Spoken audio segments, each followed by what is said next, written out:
If you had to create a list of characteristics of a good student, what would you include on that list? Would you include someone who doodles all the time during class on that list? What about someone who hums during silent work time? Would you include someone whose leg bounce constantly during group work time, or someone who sits there and constantly taps their pen on the desk? Well, in this video, I'm going to explain why those students just might deserve to make it onto your list. All of those behaviors that I just described are of students who might be stimming.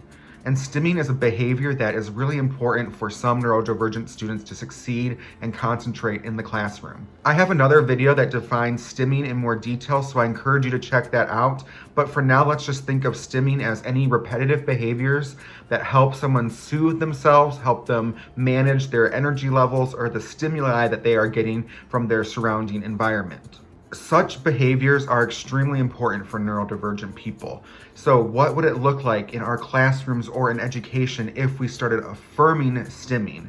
Well, first, it would look like celebrating stimming instead of punishing stimming. A lot of the behaviors that I just described, things like doodling, like tapping a pen on a desk, can be interpreted as someone who is not paying attention or who is not engaged. And so oftentimes those behaviors become punished through deductions in someone's participation points. And so if we want to affirm stimming in the classroom, we should try to avoid that and try to reinterpret these behaviors as a potential sign of neurodiversity in the classroom. And so one thing instructors can do is talk to students about those behaviors before they dock points on their participation grade, or instructors can come up with different ways that those students might be able to demonstrate that they are engaged in the class.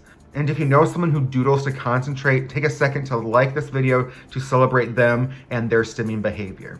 Second, after we start trying to celebrate stimming as opposed to punishing stimming, we can start actively talking with students about how we support stimming behaviors. A lot of students might worry that their stimming behaviors will be interpreted as being lazy or as not being engaged in the conversation. And so we can start actively reframing stimming behaviors and show that we welcome those behaviors in the classroom.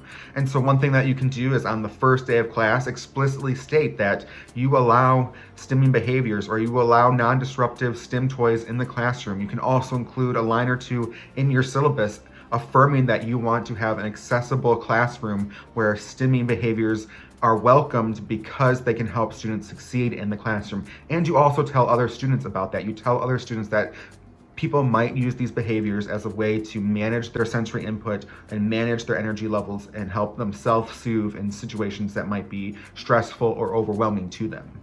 Some of the behaviors that I've heard people allow in classrooms include things like allowing students to knit, allowing students to crochet in the classroom. Those are relatively non-disruptive ways that students may stim, but also participate in the discussion. Third, you could actually start bringing STEM toys to class. In the past, I have brought stickers supporting mental health or neurodivergence to class, and you can also add on to that by including STEM toys that students can use. You could have a little box of STEM toys that are non-disruptive and that will allow students to know that you actually mean what you're saying, that you allow stimming behaviors. It also will help students who maybe feel weird bringing their own STEM toys to actually feel that you are including them or trying to include them in the classroom conversation. And I'll include a few links to STEM toys in the description below, and I'll also include some of those links to stickers that might show your support for mental health or neurodivergence as well.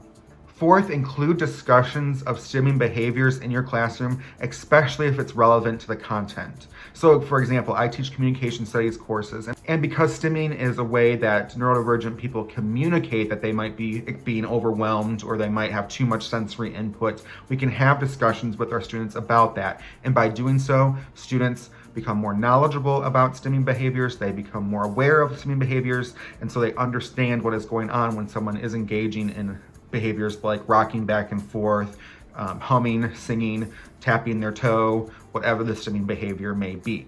And then the more people who know about these behaviors, the better it is for people who engage in them. And so that's why I would request, if you know any educators who are trying to build a more inclusive classroom, please send this video their way so they can consider how they can incorporate and affirm support for neurodivergence in their classrooms. Finally, take a moment to think of your answer to that question. What would classrooms look like if stimming was affirmed? Think about that. What would instructors do? What would the policies of the course be? What would fellow students do? Take a moment to think about that and let us know your answer in the comments below so we can continue to build up a vision of what affirming neurodivergent students and stimming looks like in the classroom. And if you want to learn about more ways that people can support neurodivergent students, please check out my video about how to create more neurodivergent friendly classrooms. Thank you so much for watching.